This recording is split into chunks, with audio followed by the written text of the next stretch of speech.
यह कहानी केवल मनोरंजन के लिए। यह चैनल किसी प्रकार की गलत चीजों को बढ़ावा नहीं देता। राज और सिया लाल कमरे में आराम कर रहे हैं। अभी राज बोला, सिया लाइट बंद कर दो ना, मुझे नींद आ रही है। सिया बोली, तुम भी नाराज, अगर इस रूम की लाइट बंद कर दूंगी तो इस लाल रंग की खूबसूरती कैसे देखूंगी। राज बोला, प्लीज सिया, तुम तो इस लाल कमरे की दीवानी हो चुकी हो, पूरी जिंदगी यहीं बिताने का प्लान है क्या। सिया बोली, काश मैं ऐसा कुछ कर सकती, फिलहाल अभी एक रात ही काफी है। राज बोला, चलो सो जाते हैं। सिया बोली, ठीक है, गुड नाइट। सिया दोनों डरने लगते हैं। सिया बेड से उठी, बेड के नीचे देखने के लिए। बेड के नीचे देखती है, नीचे वही बूढ़ा रहता है। फिर अचानक से वो बुढ़िया भी आ जाती है। राज और सिया डर से खड़े हो जाते हैं। बुढ़िया बोली, क्या कहा था तुमने, काश मैं सारी जिंदगी यहाँ रह सकती। ऐसा हो सकता है, हम तुम्हारी ये इच्छा जरूर पूरी करेंगे। तभी बुढ़िया गायब हो गई। राज और सिया का डर से बुरा हाल, लेकिन फिर से वही डरावनी हंसी की आवाज आई। राज और सिया दोनों पीछे घुड़कर देखते हैं। राज और सिया के पीछे वही दोनों बूढ़ा बुढ़िया रहते हैं। दोनों एक दूसरे का चेहरा देखकर हंसने लगते हैं। बूढ़ा बोला, परेश को पता लगेगा तो उसे बहुत बुरा लगेगा, ये लाल रंग ही तो उसका साथी था। बुढ़िया बोली, लाल रंग में वह ऐसा खो गया कि इन दीवारों को अपनी दुनिया मानने लगा। बूढ़ा बोला, फिर हम दोनों आ गए उसका ख्याल रखने के लिए। उसका मामा, उसकी मामी, लेकिन उसकी मामी को ये लाल रंग नहीं अच्छा लगता था, इसलिए उसकी मामी ने इस कमरे को सफेद रंग से कलर कर दिया। मैंने अच्छा नहीं किया, इसका बदला हमसे लिया, हम दोनों को जान से मारकर। अब से इस लॉज में जो आता है उसे अपनी खून की कुर्बानी देनी होती है। तुम्हें भी देनी होगी। राज और सिया बहुत डर जाते हैं। राज डर से बोलता है, हम दोनों को छोड़ दीजिए, दोनों ने आपका क्या बिगाड़ा है, एक बार हमें जाने दीजिए, हम लोग इस लॉज में कभी नहीं आएंगे। लगे क्या कर रहे हैं हमारे साथ ये सब। तभी सिया की नजर किसी और जगह पड़ी। उस जगह परेश दीवार से चिपका हुआ था। तभी परेश हंसने लगा। परेश उड़ते हुए राज और सिया के पास जाता है। राज और सिया के पास जाकर नीचे आ जाता है और डरावना मुस्कान देता है। भी सिया के हाथ में अपने आप एक कट लग जाता है और खून कांच के कटोरे में जमा हो जाता है। फिर राज के हाथ में कट लगता है, कांच का कटोरा खून से पूरा भर जाता है। परेश उस कांच के कटोरे से खून से लाल कमरे की दीवार को पेंट करने लगता है। सुबह हो जाता है। तनोज और खुशी उस लाल कमरे में जाने लगे अपने दोनों दोस्तों से मिलने। उठ जा राज, कितना सो रहा है। तनोज और खुशी लाल कमरे के अंदर गए अपने दोनों दोस्तों को खोजने। लगता है इधर राज और सिया नहीं है, सकता है नीचे होंगे। तनोज और खुशी सीढ़ी से नीचे आ रहे थे। भी वो बुढ़िया बोली, अपने दोस्तों को ढूंढ रहे हो। जी आंटी, पता नहीं कहाँ चले गए, सुबह सुबह आपने देखा। वो दोनों गार्डन में गए हैं टहलने के लिए, मॉर्निंग वॉक।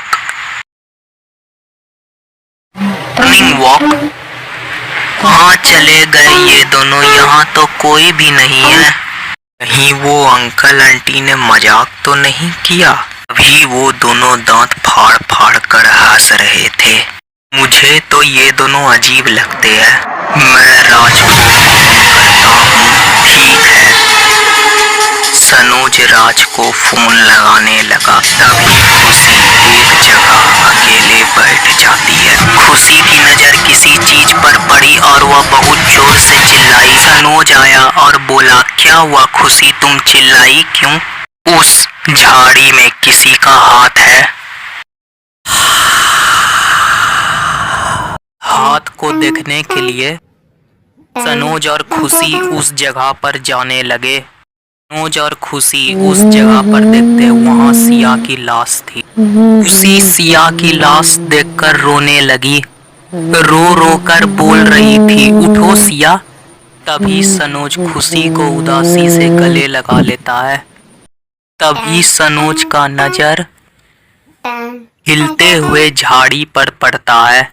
सनोज झाड़ी के पास देखने के लिए गया। सनोज फिर झाड़ी के अंदर घुस गया। वहां पर राज पेड़ के पीछे बैठा था। तभी सनोज राज के पास खड़ा हो जाता है। राज, तू यहाँ क्या कर रहा है? उसी बीच खुशी भी आ जाती है और कहती है, सिया अब हमारे बीच नहीं रही। जानता हूँ उन हैवानों ने मेरी सिया को मार दिया। कल की रात उस लाल कमरे में मेरी जिंदगी की सबसे काली रात थी। मेरी सिया मुझे छोड़कर चली गई। वो बूढ़ा बुढ़िया आदमी नहीं है, वो दोनों आत्मा है। आत्मा। और वो परेश इंसानों को मारकर उनके खून से लाल कमरे की दीवारों को रंगता है। वो हम सबको मार डालेंगे। हमें यहाँ से भाग जाना चाहिए। ती सही बोल रही है, हमें यहाँ से भाग जाना चाहिए। इससे पहले कि वो बूढ़ा अपना असली रूप में आ जाता है। भी सनोज और खुशी भागने की कोशिश करते हैं। रुको, पहले अपने दोस्त राज को तो बचा लो। सनोज और खुशी दौड़ते हुए वेलकम लॉज के अंदर पहुंचे। लॉज में एक बार फिर तुम दोनों का स्वागत है। सनोज, अब क्या करे? पहले राज को बचाना जरूरी है। अगर तुम अंकल से इतना डर गए तो जरा सोचो परेश से कितना डरोगे। ये कहाँ गई? सनोज और खुशी भागते हैं। अभी उन दोनों के सामने वो दोनों बूढ़ा बुढ़िया आ जाते हैं। क्या कभी कोई मौत से जीत पाया है? अभी सनोज गिर जाता है और उसके पैर अपने आप खिंचाने लगते हैं। खिंचाते खिंचाते सनोज उसी लाल कमरे के अंदर जाने लगता है। सनोज को बचाने के लिए खुशी भी सनोज के पीछे दौड़ती है और लाल कमरे के अंदर जाने लगती है। सनोज और खुशी लाल कमरे के अंदर पहुंच जाते हैं। सनोज डर से बोलता है, मुझे छोड़ दो। तभी लाल कमरे का दरवाजा अपने आप बंद हो जाता है और बाहर वो दोनों बूढ़ा बुढ़िया एक दूसरे का चेहरा देखकर हंस रहे थे। मुझे छोड़ दो। परेश सनोज को देखकर हंस रहा था। तभी परेश उड़ते हुए सनोज और खुशी के पास जाकर अपना डरावना मुस्कान देता है। सनोज और खुशी डर से परेश को देख रहे हैं। अचानक सनोज और खुशी उड़ने लगे। तभी वो दोनों बूढ़ा बुढ़िया भी आ जाते हैं। अब थोड़े ही देर में तुम दोनों भी अपने दोनों दोस्तों के पास पहुंच जाओगे। तुम दोनों को कोई नहीं बचा सकता।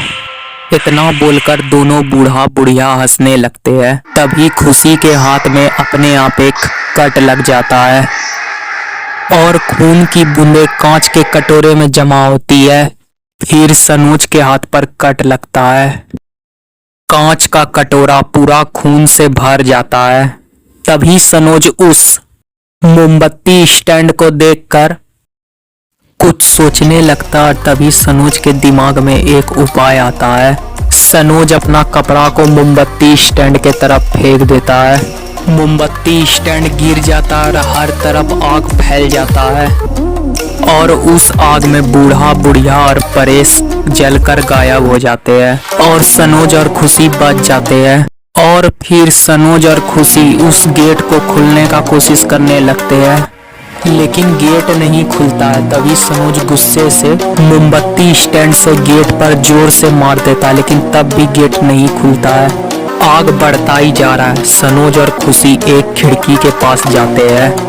सनोज मोमबत्ती स्टैंड उठाता है और उस खिड़की पर मारकर खिड़की तोड़ देता है और दोनों सनोज और खुशी भाग जाते हैं और फिर दोनों बात करते करते चलने लगते हैं। सनोज, मुझे लगा नहीं था कि हम दोनों भी बच पाते। सही बोली, मुझे तो मोमबत्ती स्टैंड देखकर उपाय याद आ गया। दोनों बात करते करते एक कपड़े के दुकान के पास पहुंच गए। तभी सनोज का नजर कपड़े की दुकान की तरफ गया। खुशी, चलो जरा कपड़े की दुकान में चलते, मुझे एक टी शर्ट लेना है। चलो, ऐसे भी इस लुक में तुम अच्छे भी नहीं लग रहे हो। सनोज और खुशी कपड़े की दुकान के अंदर गए।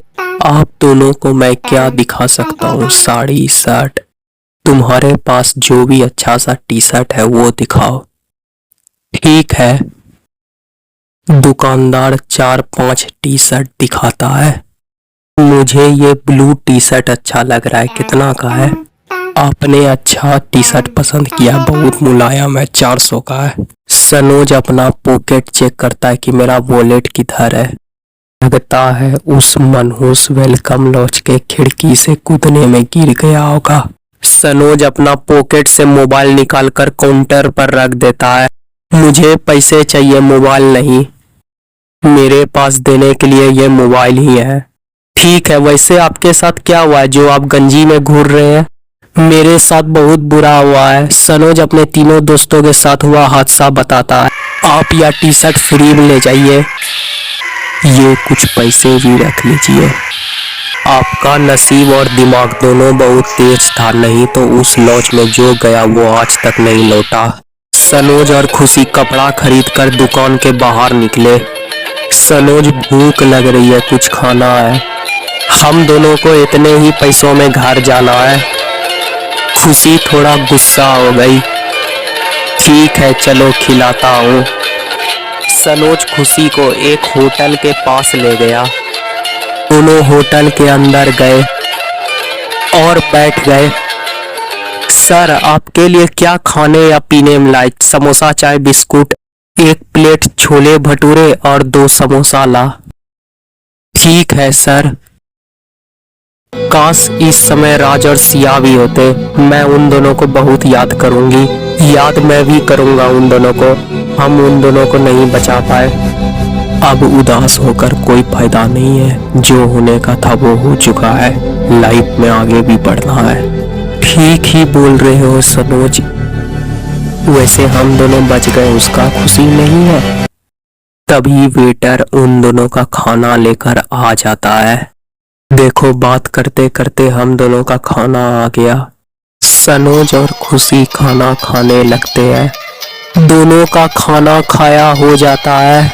खाना खाया हो जाने के बाद सनोज और खुशी दुकान के मालिक के पास जाकर पैसे दे देते हैं और चले जाते हैं और एक सुनसान रास्ते पर पहुंच जाते हैं। दोनों रोड के साइड में खड़े हो जाते हैं ऑटो के लिए। तभी एक सामने से ऑटो आता है। सनोज ऑटो देखकर रुकता है। किधर जाना है? प्रकाश नगर।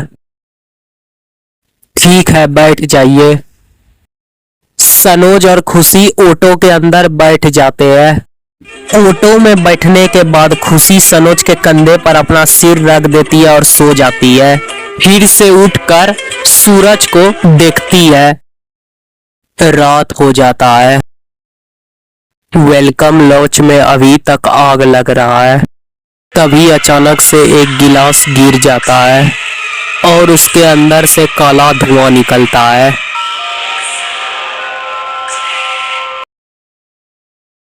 यह कहानी आप लोगों को कैसा लगा नीचे कमेंट बॉक्स में बताना ना भूले।